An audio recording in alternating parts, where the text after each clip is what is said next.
നമസ്കാരം. നമ്മുടെ തുറമുഖം ഓരോ മലയാളിയെയും വിശ്വപൗരനാക്കും എന്ന് പറഞ്ഞു തുടങ്ങിയിട്ട് പതിറ്റാണ്ടുകൾ പലതും പിന്നിട്ടു. ശരികമറ്റ ആരംഭിക്കുന്നു.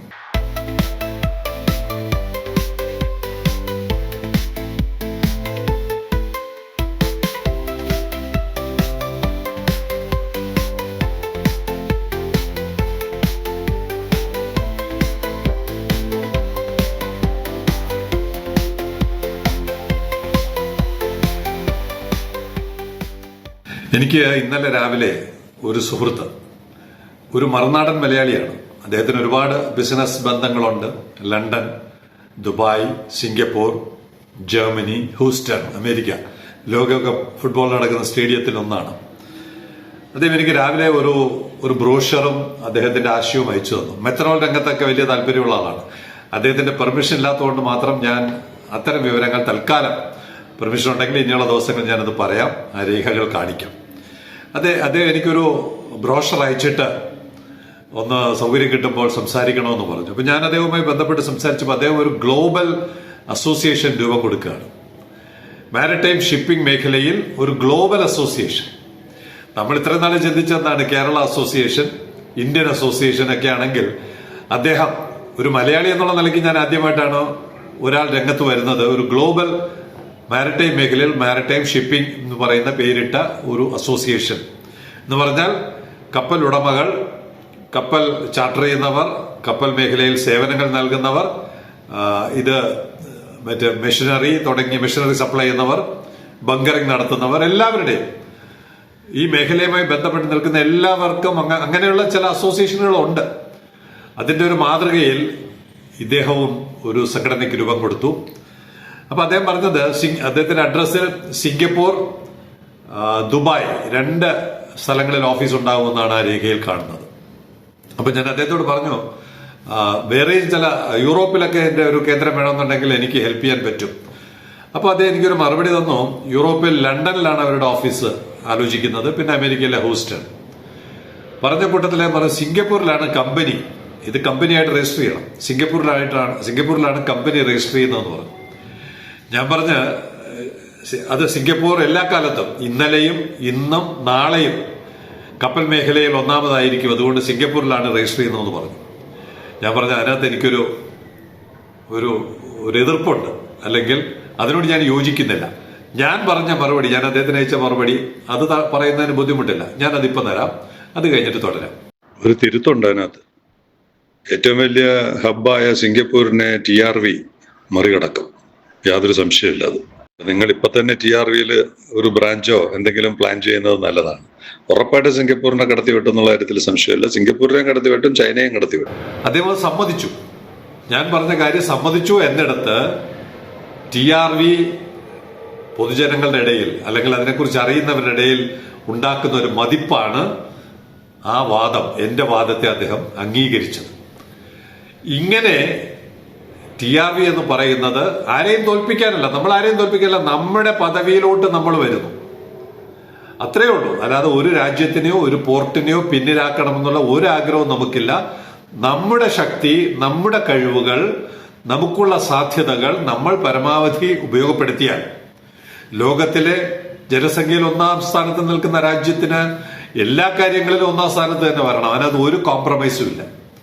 അങ്ങനെയുള്ള ഒരു ചിന്തയുടെ ഭാഗമായിട്ടാണ് ആ ചിന്ത അദ്ദേഹവും കൂടി അംഗീകരിച്ചു എന്നുള്ളിടത്ത് ഓരോ മലയാളിയും അത്തരത്തിലുള്ള ഒരു ബ്രോഡർ വിഷനോടുകൂടി, പലരും തുടങ്ങിയിട്ടുണ്ടെങ്കിലും നമുക്ക് എല്ലാവർക്കും അത്തരമൊരു കാഴ്ചപ്പാടോടുകൂടി മുന്നോട്ട് പോകാം.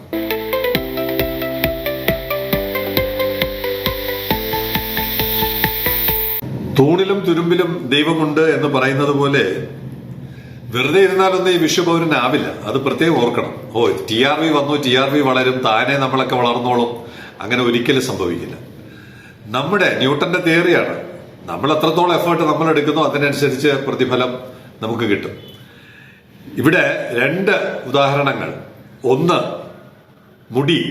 നമ്മുടെ മുടി, എന്റെ തലയിൽ പഴയ ചിത്രം കാണുന്നവർക്കറിയാം, നിറയെ മുടി ഉണ്ടായിരുന്നു. ഇപ്പൊ മുടിയെല്ലാം കൊഴിഞ്ഞു, ആകെ മുൻവശത്ത് 5-6 മുടിയേ ഉള്ളൂ. ഈ മുടി പോലും നമുക്ക് കയറ്റുമതി ചെയ്യാം. ചെന്നൈയിലെ ഒരു ഗ്രൂപ്പിൽ ഞാൻ കണ്ടതാണ്, please advise documents required for human hair export. അപ്പോൾ നമ്മൾ പോയി വെറുതെ വെട്ടിക്കളയുന്ന മുടി ഒരു കയറ്റുമതി ചരക്കാണ്. അത് ചെന്നൈയിൽ നിന്ന് കയറ്റുമതി ചെയ്യുന്നുണ്ട്. പണ്ട് തിരുപ്പതി ക്ഷേത്രത്തിൽ ആ മുടി ലേലം വിൽക്കുന്ന വാർത്ത കണ്ടിട്ടാണ് കേരള സർക്കാർ അന്ന് പറഞ്ഞുകൊണ്ടിരുന്നത് തുറമുഖം പണിയാൻ പണമില്ലെന്നാണ്. ഞങ്ങൾ പറഞ്ഞ് മുടി വിറ്റ് പണം കണ്ടുപിടിക്കാതെ തിരുപ്പതി ക്ഷേത്രത്തിന്റെ മാതൃകയിൽ ഞങ്ങൾ മുടി തരാമെന്ന് പറഞ്ഞ് ഞങ്ങളെല്ലാം കൂടെ പോയിരുന്ന് സെക്രട്ടറിയുടെ മുമ്പിൽ പോയിരുന്ന് മുട്ടയടിച്ചു. ബഹുമാനപ്പെട്ട ഇന്നത്തെ മന്ത്രി, അന്നത്തെ പ്രധാനപ്പെട്ട നടൻ ശ്രീ സുരേഷ് ഗോപി വന്ന അദ്ദേഹവും അതിനകത്ത് പങ്കുചേർന്ന കഥ ഞാൻ പലപ്പോഴും പറഞ്ഞിട്ടുണ്ട്.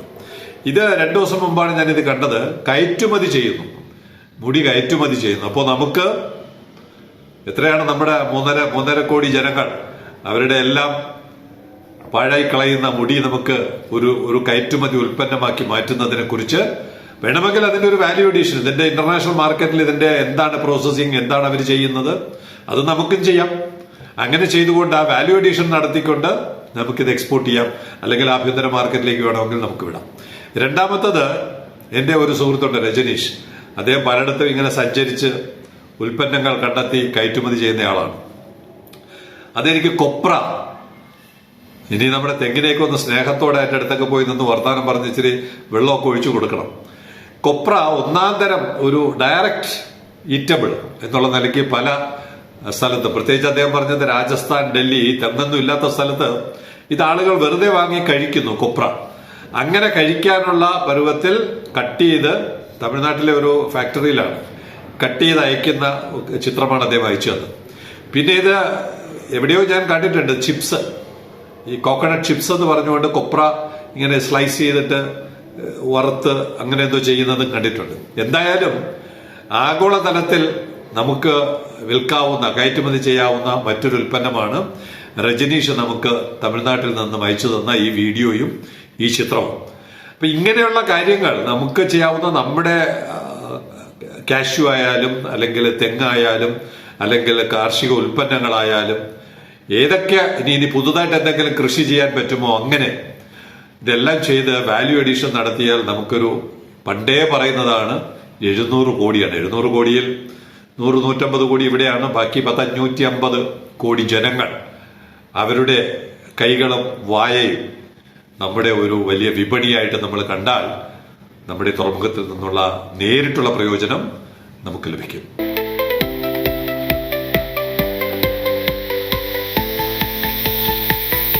ഞാൻ പത്രത്തിന്റെ പേരൊന്നും പറയുന്നില്ല, പ്രേക്ഷകർക്ക് ഊഹിച്ചെടുക്കാം അല്ലെങ്കിൽ കണ്ടുപിടിച്ചെടുക്കാം. ഏതായാലും പത്രത്തിൽ വിഴിഞ്ഞത്ത് നിന്ന് ഗ്രീൻ ബങ്കറിംഗ് എന്ന് പറയുന്ന വാർത്ത അടിച്ചു വന്നിട്ടുണ്ട്.